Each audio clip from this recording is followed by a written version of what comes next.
Ms. Mariam Jaafar.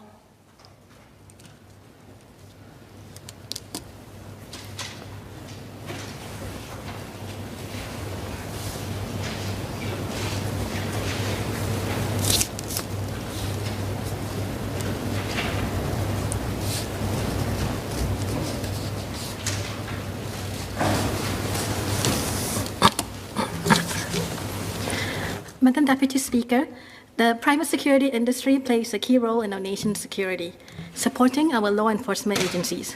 With increased concerns over the threat of terrorism, as well as social frictions, including those induced by COVID, the demands on our security sector are increasingly complex and challenging. Yet, unfortunately, some negative stereotypes persist about private security officers among sections of our population. Unarmed security officers are often labeled as old and frail, or as moonlighters sleeping on the job.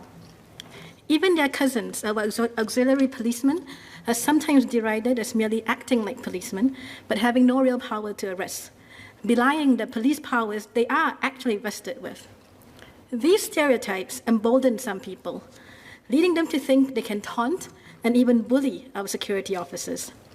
So the proposed amendments to protect our security officers from harassment and abuse, with penalties pegged higher than if they were committed against members of the public, are very much welcome. They also signal the standing in which the private security profession ought to be held by the general public, which is crucial in attracting more capable talent and upgrading and transforming the industry. As MPs working to help place our residents in jobs, we know that the private security industry is one sector which seems to have a constant demand for manpower. This suggests that the turnover rate is high, and I urge the MHA to continue to work on initiatives to attract, develop, and retain capable young people in the industry, and to keep advocating for their career development and empowerment. On the shift from licensing to industry-led accreditation for security consultants, I believe this could help to make the industry more competitive and grow the pool of competent security consultants. Being industry-led, a well-run accreditation program would also allow the industry to be more agile and responsive to changing needs and client demands.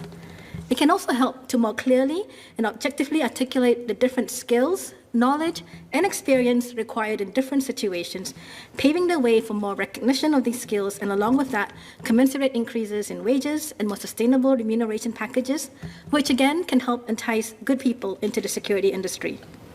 At the same time, in an industry that requires a range of services, buyers have the flexibility to opt for higher skills when they need to, while opting for lower level skills and prices when they don't. However, industry accreditation without the teeth of licensing, where security consultants are encouraged to get accredited but not required to be, does open up the potential for standards to start to diverge across security companies, especially when the barriers to entry in this business are already not high.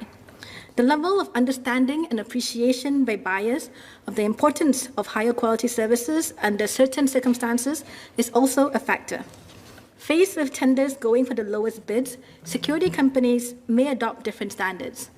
In an industry like security, standards and adherence to security protocols are so important, and varying practices and standards can be quite visible to the general public, which will only invite comparison. I would therefore like to seek a few clarifications from the Minister.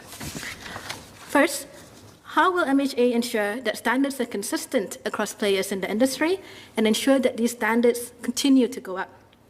Two, how can MHA encourage the industry to go for accreditation, for example, by requiring accreditation to receive government grants or limiting providers for government contracts to accredited companies and individuals? Thirdly, what will be done to educate or require buyers of security services to require and thereafter to fairly assess and compensate security companies to have accredited security consultants where required? And lastly, will there be regular audits on company accreditation course contents, as well as industry and company practices, and what will be the role of MHA or other industry associations and bodies? Ultimately, it is important that the general public believes that the SCAP is acting in the interests of the public at large, rather than in its own interests or the interests of its peers. Madam Speaker, Deputy Speaker, in Malay. Industri keselamatan swasta melibatkan sebahagian agak besar masyarakat Melayu kita. Saya amat mengalu-alukan peningkatan langkah untuk melindungi pegawai keselamatan daripada masalah gangguan dan penindasan sewaktu bekerja. Saya juga berharap ia akan menunjukkan kepada masyarakat umum bahawa mereka harus memberi pekerjaan-pekerjaan kawalan keselamatan swasta penghormatan dan kedudukan yang sewajarnya. Ini sangat penting dalam menarik bakat yang lebih berkemampuan dan meningkatkan industri ini. Program akreditasi industri yang dikendalikan dengan baik bagi aspek-aspek tertentu dalam perkhidmatan keselamatan dapat membolehkan industri ini menjadi lebih tangkas dan responsif terhadap perubahan keperluan dan permintaan pelanggan. Ini juga akan membantu menjelaskan apakah kemahiran, kepengetahuan dan pengalaman yang diperlukan, langsung membuka jalan untuk lebih banyak pengiktirafan terhadap kemahiran ini, bersamaan dengan kenaikan pakej gaji dan imbalan yang lebih sesuai untuk pegawai keselamatan. Saya menganjurkan agar syarikat akreditasi mereka merangkumi pengembangan profesional. Saya berharap bahawa langkah-langkah ini akan membuka lebih banyak peluang bagi orang Melayu yang muda dan berkebolehan untuk meneroka kerjaya dalam sektor ini. Mr. Speaker, growing up in Singapore, our nation's security is something that is easy for us to take for granted.